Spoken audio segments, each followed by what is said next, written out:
ಮುಂದೆ ಒಂದು ಅವಕಾಶ ಕೊಟ್ಟಿಲ್ಲ ಅವ್ನು ಬದುಕ್ತಾ ಇದ್ದಾನೆ ಅಂತ ನಿಟ್ಟಿನಲ್ಲಿ ಕಂಡಿದ್ದಾರೆ ಸರ್. ಇವಾಗ ಒಂದು ಅರ್ಥ ಮಾಡೋದು, ಕಮೆಂಟ್ ಮಾಡಿದ್ರೆ ಆತ ಕಮೆಂಟ್ ಮಾಡಿದ್ರೆ ಆತ ಅಶ್ಲೀಲ ಬಗ್ಗೆ ನಾವು ಕಳಿಸಿಲ್ಲ, ಅದು ತಪ್ಪು. ಒಂದೇ ಒಂದು ಏನು ₹2 ಖರ್ಚಾಗಿದೆ ಅಷ್ಟೇ. ಒಂದು A4 ಶೀಟ್ ತೊಗೊಂಡು ಒಂದು ಕಂಪ್ಲೇಂಟ್ ಬರುತ್ತೆ, ಕೊಟ್ಟಿದ್ರೆ ಏನು ಗೊತ್ತಿತ್ತು ಸರ್ ಕಲಿಸಿರೋ ನೋಡಿ. ಇವಾಗ ಒಂದು ಜೀವನಿಂದ ಎಷ್ಟು ಜೀವ ಹೋಗಿದೆ ಸರ್?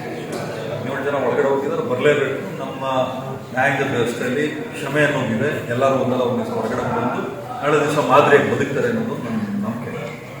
ಒಂದು ಅನುಕುಮಾರ್ ತಂದೆ ತೀರ್ಕೊಂಡು, ಇನ್ನೊಂದು ರಾಘವೇಂದ್ರ ಅವ್ರ ತಾಯಿ ತೀರ್ಕೊಂಡು, ನನಗೆ ಬಂದಿದ್ದ ಮಾಹಿತಿ ಪ್ರಕಾರ ಇನ್ನೊಬ್ಬರು ತಾಯಿನೋ ತಂದೆನೋ ಸೀರಿಯಸ್ ಆಗಿದ್ದಾರೆ ಅಂತ ಗೊತ್ತಾಯಿತು.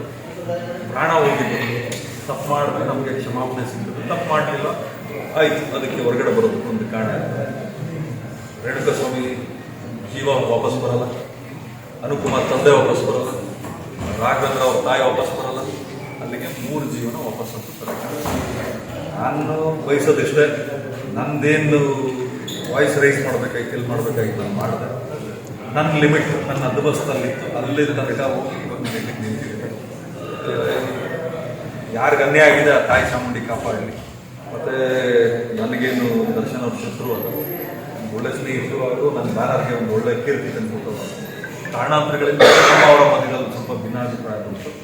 ತಾಯಿ ಚಾಮುಂಡಿ ಅವ್ರಿಗೆ ಧೈರ್ಯ ಕೊಟ್ಟು ಅವ್ರ ಕುಟುಂಬಕ್ಕೆ ಒಂದು ಇನ್ನೂ ಹೆಚ್ಚಿನ ರೀತಿ ಶಕ್ತಿ ಕೊಟ್ಟು ಆ ರೀತಿ ನ್ಯಾಯಾಂಗದ ದೃಷ್ಟಿಯಲ್ಲಿ ಹೋರಾಟ ಮಾಡಿ ಅವ್ರಿಗೇನು ನ್ಯಾಯ ಸಿಗಬೇಕು, ಒಂದು ಕಳ್ಕೊಂಡಿರೋ ಅವ್ರ ಕುಟುಂಬಕ್ಕೂ ನ್ಯಾಯ ಸಿಗಬೇಕು, ಇವ್ರಿಗೂ ಅದೇನು ಕ್ಷಮಾಪಣೆ ಸಿಗಬೇಕು. Thank you sir.